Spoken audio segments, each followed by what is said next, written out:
तो चलिए शुरुआत करते हैं आज के अपने सबसे पहले क्वेश्चन के साथ। और आज का हमारा सबसे पहला क्वेश्चन है, निम्नलिखित में से कौन भारत के संविधान की समवर्ती सूची के मामलों में कार्य करता है? ऑप्शन है केंद्र सरकार और राज्य सरकारें और स्थानीय सरकारी निकाय, केंद्र शासित प्रदेश, या फिर ऑप्शन डी स्थानीय सरकारी निकाय।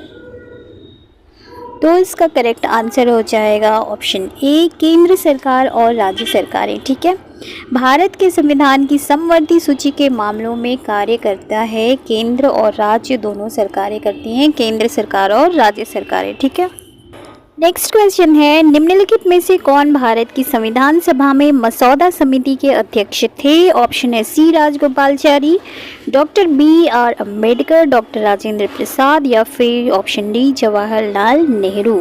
तो इसका करेक्ट आंसर हो जाएगा option B doctor B R Ambedkar, जो कि भारत की संविधान सभा में मसौदा समिति के अध्यक्ष थे। 29 अगस्त 1947 को मसौदा समिति बनी थी जिसके अध्यक्ष थे doctor B R Ambedkar. Okay, next question है, निम्नलिखित में से किसने भारत की रियासतों को एकीकृत करने में निर्णायक भूमिका निभाई थी? ऑप्शन है Jawaharlal Nehru, Sardar Vallabh Bhai Patel, doctor B R Ambedkar, या फिर ऑप्शन डी सी राजगोपालाचारी। तो जिन्होंने भारत की रियासतों को एकीकृत करने में सबसे ज़्यादा निर्णायक भूमिका निभाई थी वो थे हमारे सरदार वल्लभ भाई पटेल, जिन्हें कि लौह पुरुष भी कहा जाता है।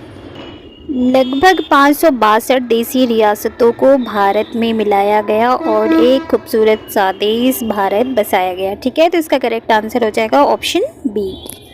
तो चलिए देखते हैं हमारा नेक्स्ट क्वेश्चन क्या है। हमारा नेक्स्ट क्वेश्चन है, भारत का संविधान कब अपनाया गया था? ऑप्शन है 15 अगस्त 1947, 26 नवंबर 1947, 26 नवंबर 1949, या फिर 26 जनवरी 1950। बहुत सारे लोग ऑप्शन डी कर देंगे 26 जनवरी 1950 यानी 1950, बट जो हमारे भारत का संविधान है वो अपनाया गया था 26 नवंबर 1949 को, और 26 जनवरी 1950 को हमने इसे ग्रहण किया। ठीक है, तो इसका करेक्ट आंसर हो जाएगा ऑप्शन सी। नेक्स्ट क्वेश्चन है, निम्नलिखित में से कौन भारत का एकमात्र भारतीय गवर्नर जनरल था? ऑप्शन है doctor Sarvepalli Radhakrishnan, B Pattabhi Sitaramayya, T Krishnamachari, C Rajagopalachari. तो इसका करेक्ट आंसर हो जाएगा ऑप्शन डी सी राजगोपालाचारी, जो थे वो हमारे स्वतंत्र भारत के एकमात्र भारतीय गवर्नर जनरल थे। नेक्स्ट क्वेश्चन है हमारा, राज्यसभा में सदस्यों को कौन नामांकित करता है? ऑप्शन है राष्ट्रपति, उपराष्ट्रपति, प्रधानमंत्री, या फिर सर्वोच्च न्यायालय के मुख्य न्यायाधीश। तो इसका करेक्ट आंसर होगा ऑप्शन ए राष्ट्रपति।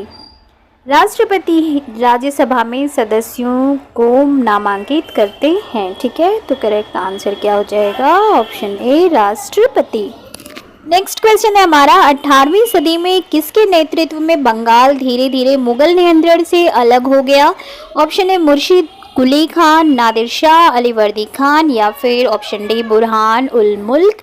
तो इसका करेक्ट आंसर हो जाएगा ऑप्शन ए मुर्शिद कुली खान। इनके नेतृत्व में बंगाल धीरे धीरे मुगल नियंत्रण से अलग हो गया। किस सदी में? 18वीं सदी में। ठीक है, बढ़ते हैं अपने नेक्स्ट क्वेश्चन की ओर। हमारा नेक्स्ट क्वेश्चन है, निम्नलिखित में से किस गवर्नर जनरल ने फैसला किया कि बहादुर शाह जफर आखिरी मुगल सम्राट होंगे और उनकी मृत्यु के बाद किसी भी वंशज को शासक के रूप में पहचाना नहीं जाएगा? ठीक है, ऑप्शन है Lord Dalhousie, William Bentinck, Lord Canning, या फिर लॉर्ड कॉर्नवालिस। ठीक है, तो इस प्रश्न का सही उत्तर है ऑप्शन सी लॉर्ड कैनिंग। ठीक है, लॉर्ड कैनिंग ने 1856 में ये डिसाइड किया, ये फैसला लिया, ये गवर्नर जनरल थे लॉर्ड कैनिंग, कि बहादुर शाह जफर जो कि मुगल सम्राट थे, आखिरी मुगल सम्राट होंगे, और उनकी मृत्यु के बाद यानी जब बहादुर शाह जफर की मृत्यु हो जाएगी तो उसके बाद किसी भी वंशज को,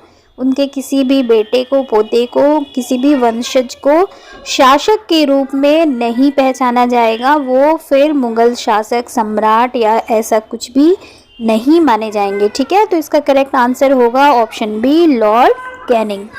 आगे बढ़ते हैं अपने नेक्स्ट क्वेश्चन की ओर। हमारा नेक्स्ट क्वेश्चन है, किस गवर्नर जनरल ने घोषित किया कि अवध पर गलत तरीके से शासन किया जा रहा था और उचित प्रशासन सुनिश्चित करने के लिए ब्रिटिश शासन की आवश्यकता थी? ऑप्शन है Lord Ripon, Lord Canning, Lord Dalhousie या फिर लॉर्ड माउंटबेटन। तो देखिए, अवध जो है वो अंग्रेजों के कब्जे में जाने वाला आखिरी रियासतों में से एक था, ठीक है। और सहायक संधि थोप कर, मतलब सहायक संधि को जबरदस्ती चलाकर अंग्रेजों ने 1856 में अवध को जो ये ऐलान किया ना, जो गवर्नर जनरल ने घोषित किया कि अवध पर गलत तरीके से शासन चल रहा है, ये था लॉर्ड डलहौजी। इसका करेक्ट आंसर होगा ऑप्शन सी। तो लॉर्ड डलहौजी ने घोषित किया कि अवध पर गलत तरीके से शासन किया जा रहा है और उचित प्रशासन सुनिश्चित करने के लिए ब्रिटिश शासन की आवश्यकता है, इसलिए ब्रिटिश शासन शुरू हो गया, ठीक है। करेक्ट आंसर इसका है लॉर्ड डलहौजी। चलिए बढ़ते हैं अपने नेक्स्ट क्वेश्चन की ओर। हमारा नेक्स्ट क्वेश्चन है, कानपुर के किस शासक ने खुद को पेशवा कहा? ठीक है, ऑप्शन है नाना साहेब, बाजीराव प्रथम, बाजीराव द्वितीय या फिर बहादुर शाह जफर। तो इसका करेक्ट आंसर हो जाएगा option A, option A Nana Saheb, ठीक है। कानपुर के जो शासक थे नाना साहेब, उन्होंने खुद को पेशवा कहा था, ठीक है। तो इसका करेक्ट आंसर ऑप्शन ए है। चलिए बढ़ते हैं अपने नेक्स्ट क्वेश्चन की ओर। हमारा नेक्स्ट क्वेश्चन है, एलोरा की गुफा का भित्ति चित्र जिसमें विष्णु को नरसिंह अर्थात पुरुष सिंह के रूप में दिखाया गया है, किस काल की कृति है? ऑप्शन ए गुर्जर प्रतिहार काल, राष्ट्रकूट काल, चालुक्य काल या फिर ऑप्शन डी गुप्त काल, ठीक है। तो ये जो एलोरा की गुफा का भित्ति चित्र है जिसमें विष्णु भगवान को नरसिंह यानी कि आधा शरीर उनका पुरुष का है और आधा सिंह यानी शेर का है रूप में दिखाया गया है, वो है ऑप्शन बी राष्ट्रकूट काल का, ठीक है।